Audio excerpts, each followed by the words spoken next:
Tyres are incredibly important.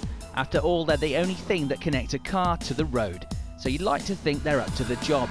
But how much do you actually know about the tyres on your car? Premium tyre manufacturers are concerned about the quality of some imported tyres. They're not fakes and they're not even illegal, but they do look very similar to premium brands. But just because they look alike, it doesn't mean they'll do the same job.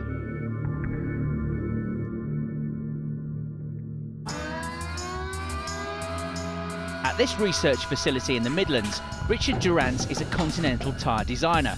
In the UK, where we get around 200 days of rain every year, the design of your tyre tread is not just about styling, it also plays a crucial role in keeping your car under control in wet conditions. The main part of the pattern is these 4 central grooves, which are used to enable water to flow in and out of the tread design. The lateral grooves in there again to help with the dispersion of water. If your tyres don't cut through surface water effectively, your car will end up aquaplaning. In other words, your tyres will surf on top of the water, no longer connected to the road, and you will be unable to steer or stop.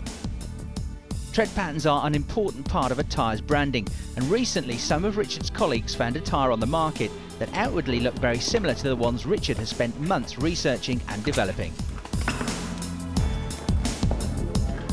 The 2 tyres we have here, you can see the pattern designs are very, very similar with these main 4 circumferential grooves on the pattern. The cross siping is very, very similar on both designs. Even the graphics on the sidewall is very, very similar.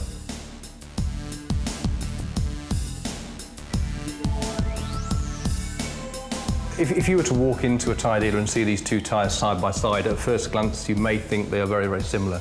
In reality, there will be some big differences with the design of these tyres, with the polymers and the rubber compounds that are used in the tread. So these 2 tyres may look alike, but if the cheaper ones are made of inferior rubber, their performance on the road may be significantly different. To find out, both sets of tyres will be fitted to this Golf and then accelerated up to 70 miles an hour on the banked oval here at this special test facility near Hanover in Germany. The car will then hit a wet road which is specifically controlled to have a constant 1mm of standing water on it. The test driver will hit the brakes and the GPS unit in the car will measure how long it takes to stop using the Continental tyres. So 70 mile an hour, hit the brakes.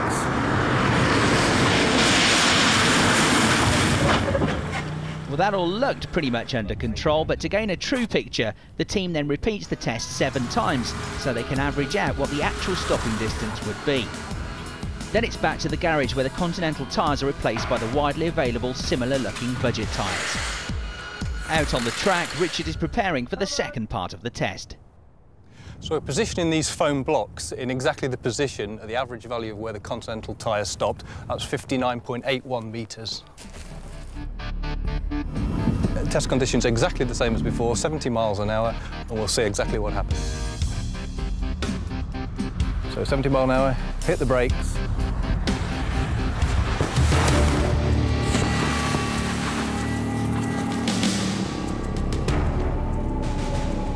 So you can see quite a difference in the actual stopping distance.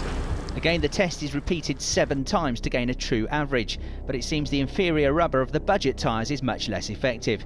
The team reconvenes in the garage to see just how bad the results are. At the point the Continental tyre was stationary, the budget tyre was still doing 31 miles per hour at that point. Clearly, what we've shown here today, the tyres are certainly not the same. Yeah, they may visually look similar, but they're certainly not the same when it comes to performing like this in the wet. A pedestrian that's hit by a car doing 31 miles an hour only stands a 27% chance of surviving. The other damning statistic was that the budget tyres took a further 14 metres to stop. That's an extra 3.5 car lengths. But the sale of these tyres in the UK is legal because, incredibly, there is no wet braking test that has to be passed before a tyre hits the shelves. Budget tyres are widely available, but their performance varies greatly to that of premium tyres. If you are concerned about the performance of the tyres on your car, then why not check out an independent tyre test? These are available online or annually in leading motoring magazines and could open your eyes to a safety issue that has far-reaching consequences for you and your passengers.